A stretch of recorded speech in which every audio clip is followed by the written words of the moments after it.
Hey guys, welcome back to the channel. In this tutorial, I'll be showing you how to transfer photos from Android to Android. Alright, let's get to it. First of all, open your gallery application or photo application on your phone. And then after that, after you open your gallery application, you can select the photos that you want to transfer. And for instance, I'm going to transfer photo from my camera folder. So just tap on camera folder. And then we can select multiple photos like this. You can tap and hold on the first photo.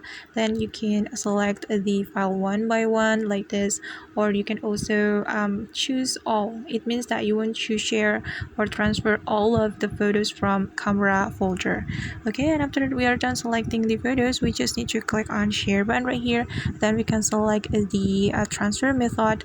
We can choose either we want to transfer by WhatsApp, Instagram, Bluetooth, or Telegram, and it's up to you, but I recommend you to select nearby share or a quick share because the process will be faster.